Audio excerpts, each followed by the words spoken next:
Good morning guys, so welcome again for another day, another vlog here in Philippines.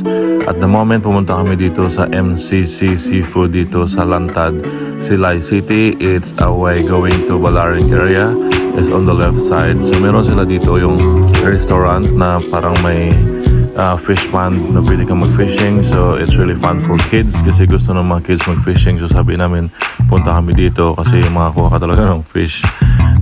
So bawat fish dito na makukuha mo ay kinikilo at papalutuin mo for restaurant. But it's up to you kung gusto mo ipaluto or gusto mo i-return yung fish. So yung mga kids na enjoy sila sa fishing, and because it's a fish pond, so instantly you can get straight away. So kinokollect namin yung mga isda at tapos kinikilo at ipapaluto. So meron din silang choices kung anong gustong luto mo na ng isdang nito. So I think it's tilapia lahat yung nakuha namin. Siguro tilapia lahat ng mga fish dito. So enjoy talaga yung kids guys. Nakakuha sila ng isa-isa at then yun pinapaluto namin. At tapos nag-order kami dito sa restaurant ng any type of seafood kasi gusto nila ng crabs. So bumili din kami ng crabs.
So after namin na fishing, pupunta na kami dito sa restaurant at meron din sila yung parang mga hot mga choices dito na kung saan kayo mag-dine. So after namin nag-lunch dito sa restaurant, pupunta kami dito sa mall kasi yung mall gusto ng mga kids mag-play sa indoor playground at dahil mainit, so dito lang muna kami mag-stay at nag-enjoy din sila sa mga facilities dito sa loob ng indoor playground sa Gisano dito in Silay City, Negros Occidental.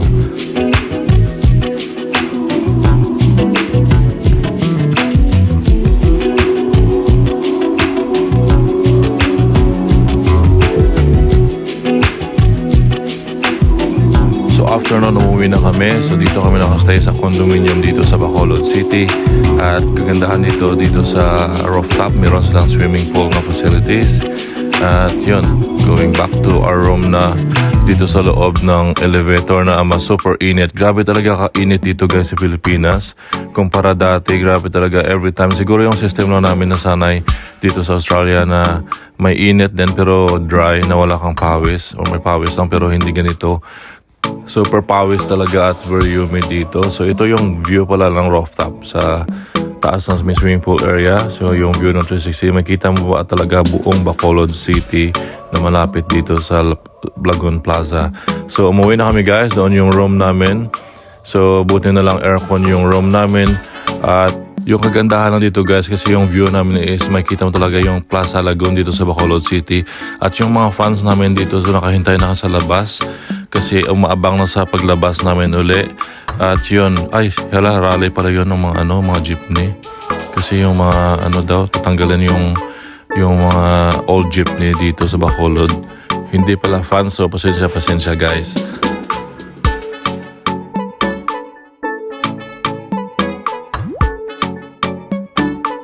Anyway, mabalik tayo. So ito talaga yung real view dito sa window namin sa 11th floor. So maganda yung may sound ka na marinig sa umaga. Yun pala may nagzumba doon sa Plaza Lagoon. So kitang-kita naman dito. Hindi ko na sabihin yan guys, kita nyo naman. So yun, zoom in, zoom out ko lang. At tapos bumili din kami ng batad. So di ko alam kung sino mga familiar dito. Every province talaga iba siguro yung mga tawag nito. So sa mga bata yung 90s can relate. Ito yung mga pantawid gutom ko dati nung mga school days ko pa sa mga elementary. Yung maganda siya kainin kasi parang lang. It's fun to eat lang kasi yung maliit siya. Tapos yung parang meron kayong yung sharp object. So yung batad na tinatawag. Yung parang sharp na parang stick, yun siya na parang galing sa tanim. Di ko alam kung tawag no, nakalimutan ko na. Pero iba yung term sa amin dito. Yun, tapos kukunin mo lang siya sa loob. So tuturuan namin yung mga kids. So nalibang din sila sa ganito. So yun. Masarap siya kainin kasi pa konti-konti. Tapos parang pang pamatay oras. So yun, marunong din sila. Ito yung batad. Tapos kinagabihan, pumunta kami dito sa Yoyo Land na tinatawag. Yung parang isang area lang siya na hindi kalalakihan. Na small area lang siya na parang mga Christmas decors, mga iba't ibang mas more lights siya, mga LED lights, Christmas lights. Kung ano-anong mga good colors na for Christmas and also good for the kids and the family. And also there's some food cart there sa side. So ikot-ikot lang muna kami dito at saka tingin-tingin, picture-picture. At after nito, plano namin pumunta doon sa new City Hall doon sa Bacolod, sa main area. At full of voice over lang muna tayo guys kasi halos lahat ng mga pinuntahan namin is may mga background talaga ng mga Christmas songs. At kahit saan yung pumunta kami doon sa Kampistuhan, yung mga previous video nito more in mga background music, so voice over lang tayo muna kasi baka ma-copyright tayo.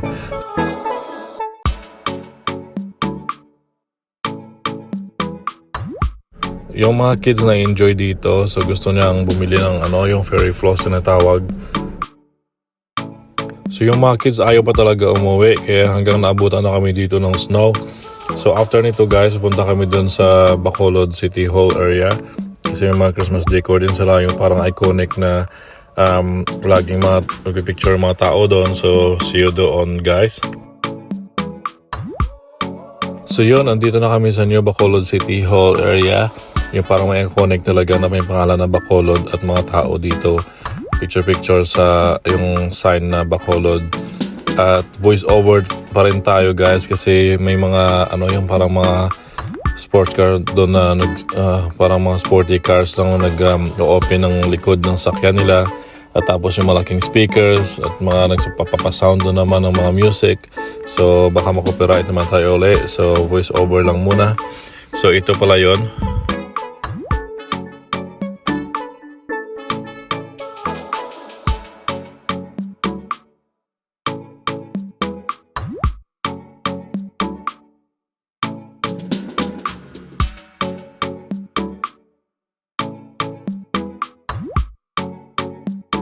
So may mga bata dito nag-iikot, nagbibenta ng mga yung food ng fish. So bumili kami yung 10 pesos siya. Tapos finifeed namin yung mga isda dito. At nag-enjoy na naman sila. Meron din yun sa Lagun, sa Plaza Lagun doon sa main Bacolod. At parang patulad din nito, yung may nagbibenta din ng mga food para sa mga fish.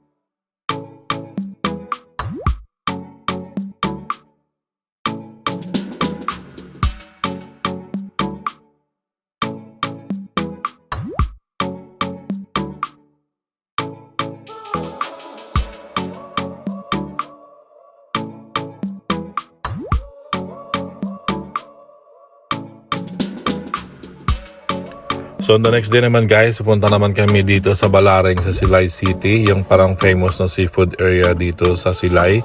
Kaya tawag ito na Balaring. Yung mga may seawall siya, tapos yung mga floating restaurant at may mga iba't ibang restaurant din sa gilid ng dagat na parang nakakawayan lang. At yung bata hinihingi ng coins, so binigyan namin. At yung mga kids naman to na experience yung Filipino style na iinom ka sa plastic bag ng soft drinks. At dito na kami sa restaurant. Dito kami punta sa Melkin's restaurant dito sa Balaring. At yung mga kids naman, gusto talaga nila yung crabs. So bumili kami ng crabs. At ang mahal pala ng crabs ngayon dito, guys. Imagine mo, yung per kilo nila ang mahal. Nakalimutan ko na pero nga abot talaga sa mga 1,000 peso or more or less 1,000 peso. It depends. So mas mahal talaga pag andito ka, pero pag galing ka sa labas parang okay lang. So yun, nag-enjoy naman sila. At then voice over na naman tayo kasi may mga karaoke dyan sa gilid na nagkamakanta. So ayaw ko naman makuna nung malaghap ng video yung mga sounds dyan sa gilid. So magmukbang muna sila nito, guys, habang naghihintay ng yung parents namin at saka yung relatives na pupunta rin dito sa restaurant.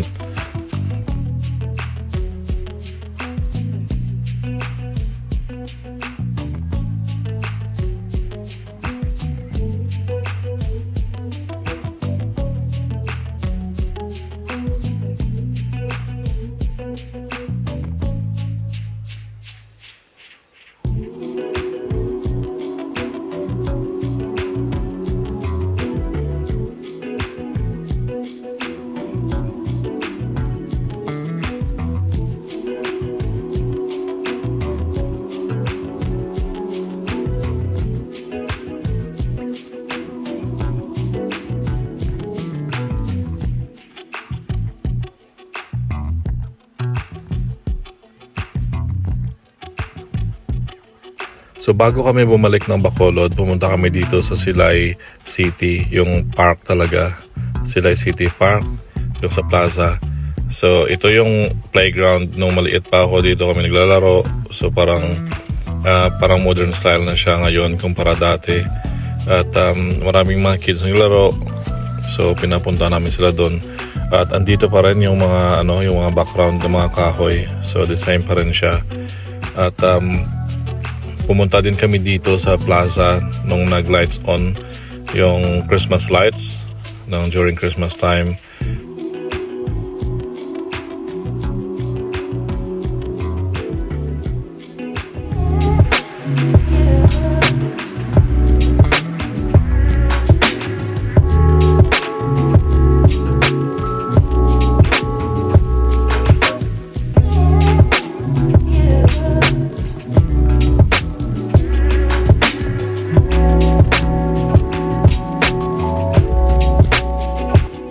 Tapos ito din yung mga display ng mga every barangay kasi parang may competition dito ng mga yung Christmas decors sa every barangay. So every barangay talaga meron representative ng decors nila at i-announce yung winner I think after Christmas time.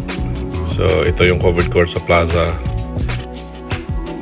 At thank you pala sa Hamora's Kusina Ginamos Gourmet at sa nagbigay. So thank you sa nag-sponsor sa amin dito na si Dr. Goheng Obigay ng Ultrasound Clinic. At may kita mo yan siya sa Silay City, Negros Occidental pag pumunta ka doon. So look for more information sa Facebook page nila. So hanggang dito na lang muna, guys. Please just follow us, subscribe our YouTube channel, and follow our Facebook page and Instagram. And thank you for watching. So stay tuned lang kasi meron pa kaming post ng mga vlog namin dito sa Pilipinas and Bacolod City. So thanks again for watching and we'll see you on our next vlog. Bye!